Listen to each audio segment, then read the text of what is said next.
Pues estamos de nuevo con ustedes, queridos oyentes, en este programa La Pica en Flandes, abordando en esta primera cuestión el asunto relativo al plan de Trump.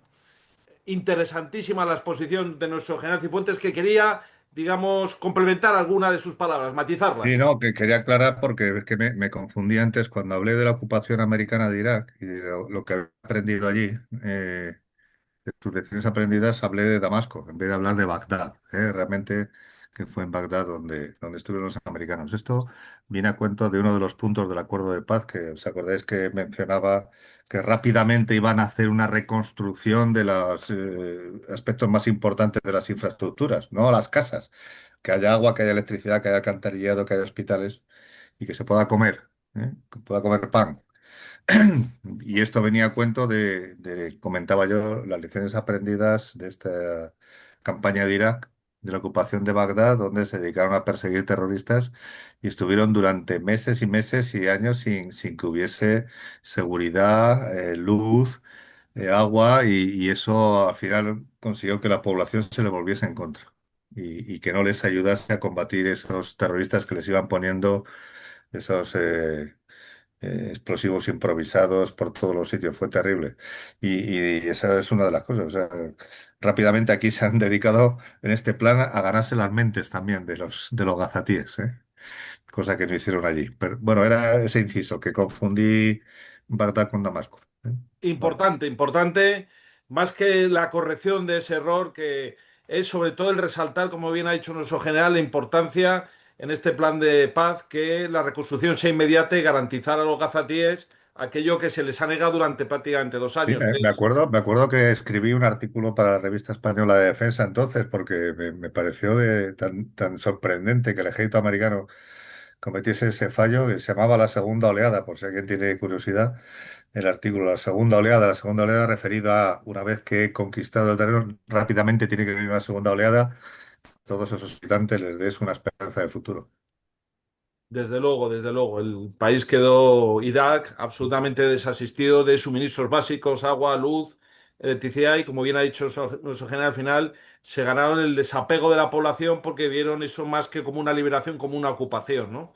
Y Mm. como una represión. Y en ese sentido hay que tener sensibilidad humana, ¿no? Y al fin y al cabo, en este caso han sufrido el terrorismo de Hamas, pues crear un entorno para que eso no vuelva a pasar, porque es que si no, al final se va a volver en su contra. Y fíjate que militarmente era muy interesante porque la concepción americana era que los mismos que habían hecho la guerra y habían eliminado al ejército iraquí eran los que estaban reconstruyendo o buscando la paz, cuando realmente todo nos indicaba que unas fuerzas son las que combaten y luego tiene que haber una segunda oleada de otras fuerzas que incluya personas de la administración, que incluya personal técnico, ingenieros, para hacer esa reconstrucción. No pueden ser los mismos que combaten los que arreglan lo que rompen.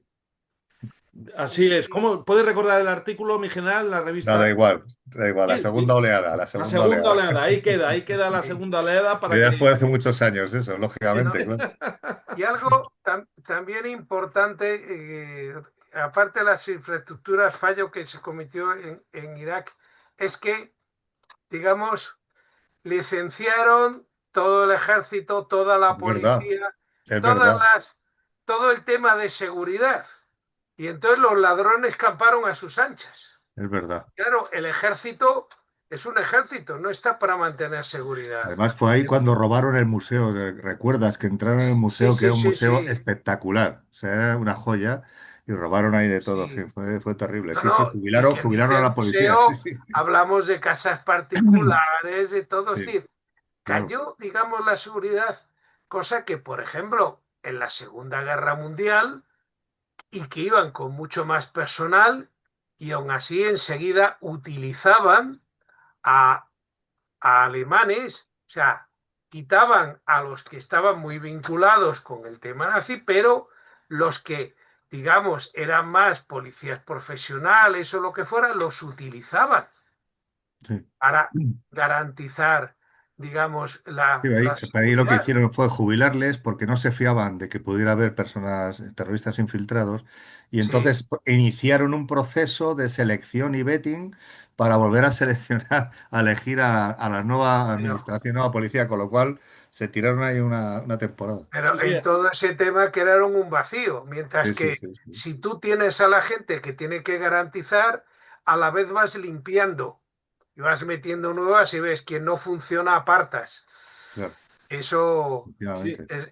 es Y bastante además no más efectivo. solamente en el ámbito militar, don Fernando, también en el ámbito civil, porque en Irak había muy buenos ingenieros y Hombre, gente, desde digamos, luego. preparadísima, Sí. una formación superior, y de repente los apartaron a todos. Pasó un poco también parecido en Libia, o sea, una sociedad bastante tecnócrata, era una dictadura, pero realmente ahí había ingenieros de altísimo nivel, fuera todos, ¿no?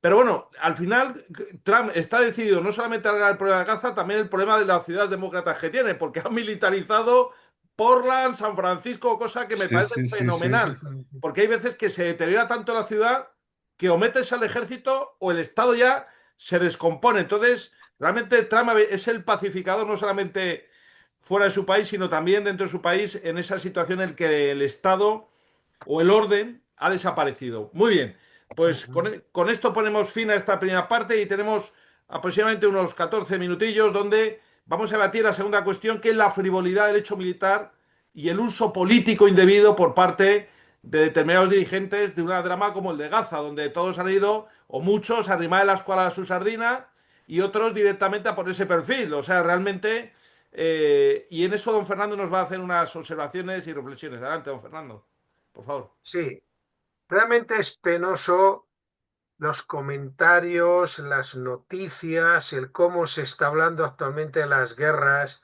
y sobre todo en de la de Gaza, cuando la guerra es una de las cosas más serias y terribles que hay en la humanidad y los desastres que suponen. No en vano, la guerra es uno de los cuatro jinetes del Apocalipsis y que además suele venir acompañado por algunos de los otros, por las destrucciones que trae.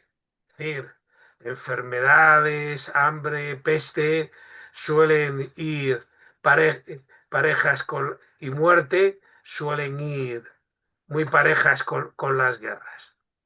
Pero, y de hecho lo estamos viendo. La guerra de Ucrania, con un gran número de muertos, en cifras que no se conocen las cifras exactas, pero que con 3 años y medio de combate en el frente podemos suponer que son significativas en ambos bandos. Los millones de refugiados ucranianos que han tenido que dejar su casa, familias rotas, familias que han perdido, es todo un drama. Y lo mismo sucede en Gaza. Es un drama la guerra, que además un drama incrementado por algunos temas como que, por ejemplo, los gazatíes no han tenido refugio. En las guerras lo normal es que la población civil huya de la zona de conflicto y se vaya incluso a los países vecinos u a otros temas o a la zona donde no hay guerra. Las caravanas de refugiados en la Segunda Guerra Mundial, moneda corriente. Quien vea el comienzo de la película Katyn, una maravillosa película sobre un tema bélico, verá que empieza con dos caravanas de refugiados que se cruzan en un puente, uno huyendo de los alemanes y otro huyendo de los soviéticos. Y un puente sin sitio donde ir. Eso es la guerra. Uno de los dramas de Gaza es que tanto Egipto como Arabia Saudí han cerrado sus fronteras, que apenas se habla de ello, y no tienen dónde ir. Por lo tanto, se tienen que estar desplazando dentro de la zona de conflicto, zona que a su vez está siendo machacada. Y ahí en eso, digamos, creo que no ha habido una gestión adecuada de los refugiados y buena por parte de los israelíes, y eso, digamos, le ha pesado mucho en toda su imagen pública y no lo han previsto bien un poco el limpiar y controlar y tener un poco sus campos de refugiados. Bien. Pero luego después lo que nos encontramos es que todo ese dolor se empieza a utilizar con unos fines espurios, absolutamente partidarios, interesados, por realmente lo que podremos llamar buitres carroñeros alimentándose, digamos, de los cadáveres y de los sufrimientos humanos, y donde lo que se está buscando tanto es una promoción personal como ocultar escándalos. Y tenemos unas actitudes sobre la guerra fomentándose en España que no tienen otro fin más que eso. Y así tenemos como terroristas y gente afín a grupos terroristas en España, pues es la que está capitaneando las manifestaciones y acciones contra la guerra de Gaza. Gente así.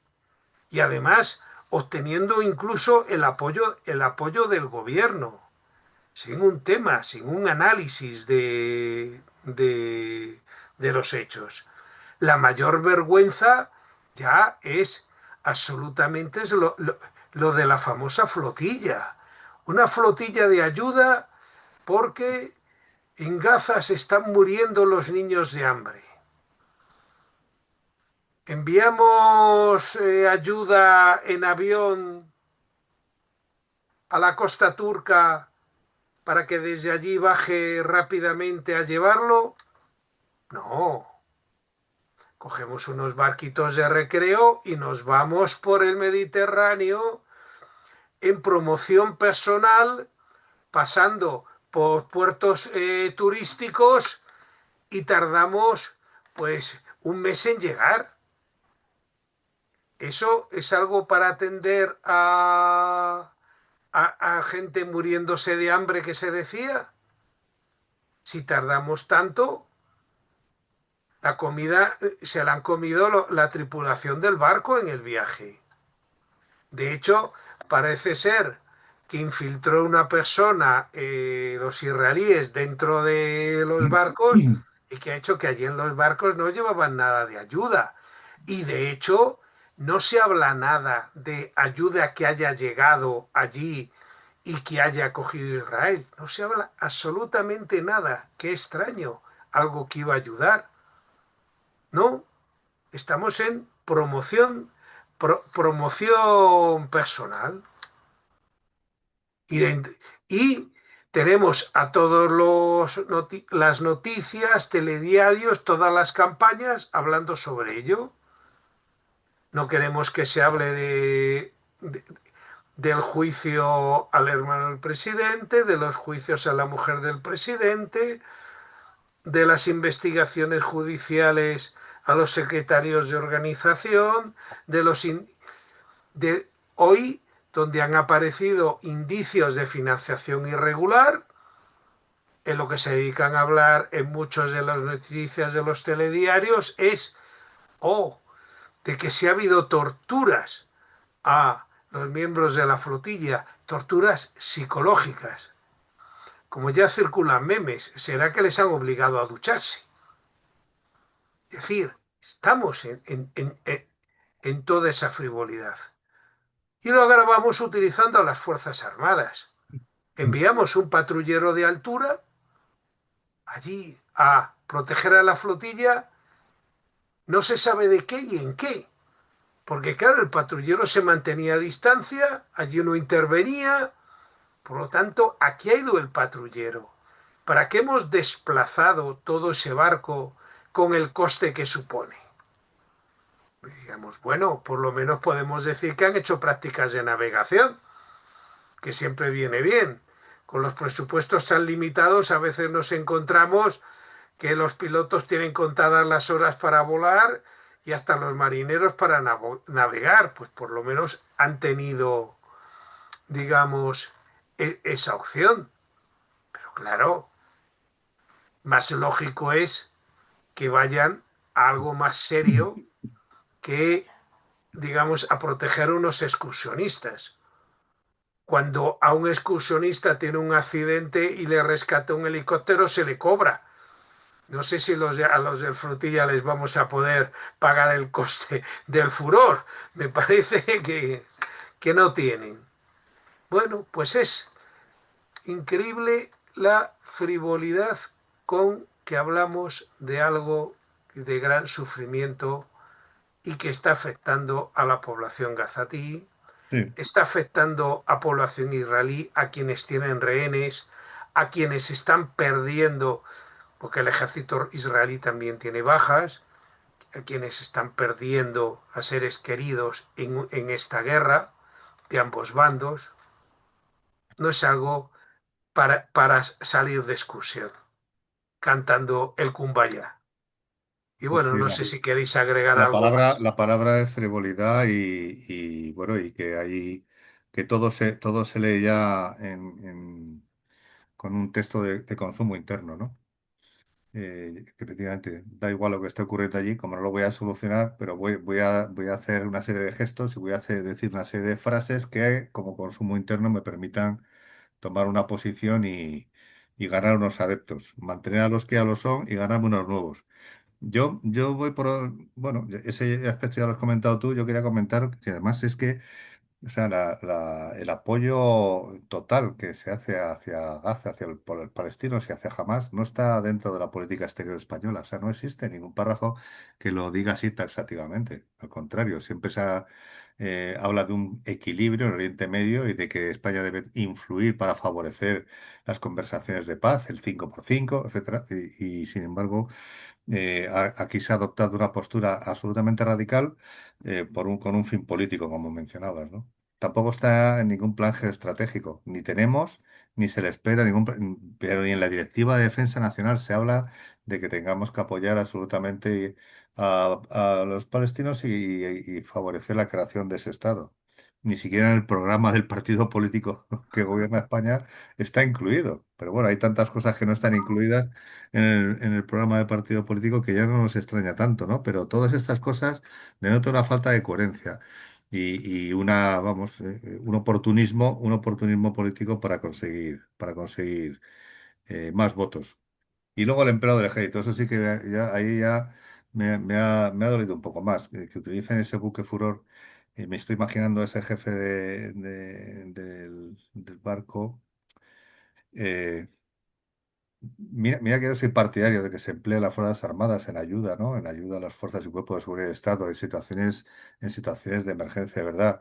El 11M fue la última vez que hubo patrullas que yo recuerde que en mi unidad, en la Brigada Paista, patrullando las líneas del metro y de las cercanías para dar seguridad a los ciudadanos. Cuando construyó el AVE, yo recuerdo haber vigilado el AVE, ¿no? En las líneas del AVE porque se hablaba de posibles atentados terroristas las infraestructuras críticas que se pueden asegurar en elecciones, en momentos críticos y tal, para ayudar a las fuerzas, bueno, pues ahí cada vez menos, o sea, ya no se quiere ver a ningún militar en la calle, no se quiere utilizar a las Fuerzas Armadas. Se utiliza el antiguo argumento de última ratio regis, ¿eh? Las Fuerzas Armadas en los ejércitos solo están ya en último caso cuando ya no se puede hacer nada. Y sin embargo, ahora de repente, para este tema, se lanza un buque, buque o sea, entonces, es decir, que para una cosa frívola, sin asegurar, sin saber lo que se lleva a los barcos, cuando ya has dado ayuda humanitaria, porque el gobierno español ha mandado ayuda humanitaria a Gaza y la lanzan en paracaídas. Como paracaidista está muy pendiente de eso y lo han lanzado nuestros compañeros del Ejército del Aire. O sea, si ya hay una ayuda humanitaria encauzada de alguna forma, esta iniciativa privada, particular y de un mundo, lógicamente, muy señalado, pues es apoyada, igual que los manifestantes de la Vuelta Ciclista, es apoyada al máximo y se cambia cualquier opinión y perspectiva para ser el más de lo que más. Incluso ahora que mando en España, pues te voy a mandar una ayuda militar para nada, porque se han quedado viendo cómo los israelitas detenían a esas personas. Y te aseguro que como español, pues también me dolería que estuviesen deteniendo a españoles delante mía.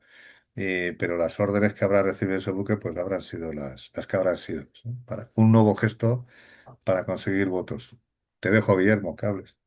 Pues nada, yo la verdad poco tengo que añadir. Mi general, Fernando, la verdad magnífico programa. en el día de hoy y la verdad es que ya no se sorprende, ¿no? Ya. Pero bueno, utilizan el ejército pues como un instrumento, pues como hemos visto a la UME, y otra serie de ejemplos para hacerse publicidad y trasladar la idea de que las Fuerzas Armadas son un instrumento de una política, ¿no? Pero muy selectiva, no responde a los intereses de la nación.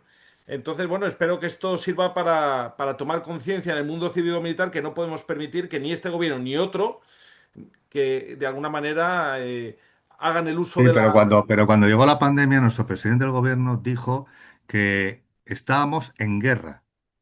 No, me acuerdo perfectamente, estábamos en guerra y le dio la gestión de la pandemia al Ministerio de Sanidad en vez al de Defensa. O sea entonces, La verdad es que estamos en guerra contra el virus lo ha clavado mi general. y el Ministerio de Sanidad que estaba bajo mínimos, Sí, terrible, Bueno, terrible. es que el Ministerio de Sanidad no no tenía tiene nadie. ninguna No tiene capacidad competencias, no tiene porque competencias. Claro, solamente dirige la sanidad en Ceuta y Melilla. claro. Así Toda la es, sanidad está transferida a las comunidades autónomas. así Entonces es. lo que había en televisión eran los tres jefes de Estado Mayor de los Sí, ejércitos sí. y el jefe de Estado Mayor de la Defensa y hablando y diciendo lo que hacían y luego a Simón que decía Eso al principio, que luego los quitaron que luego porque, lo claro, quitaron. parecía que daba peor imagen. Claro, Muy claro. bien, pues estamos fuera de Bueno, tiempo. Qué pena no poder seguir bueno, profundizando en esto pues porque, ya seguimos el siguiente en fin, lunes. habrá que Sí. hacer un buen lecciones aprendidas de la gestión de la pandemia, que todavía no se ha hecho un análisis de ese drama nacional. Pero bueno, muchísimas gracias, queridos oyentes. Por favor, compartan estos podcasts y estos vídeos en YouTube que nos permitan llegar a más veteranos de las Fuerzas Armadas. Muchísimas gracias por su atención y especialmente a los miembros de la mesa de debate de hoy, que ha sido magnífica. Muchísimas gracias. Nada, muchas gracias.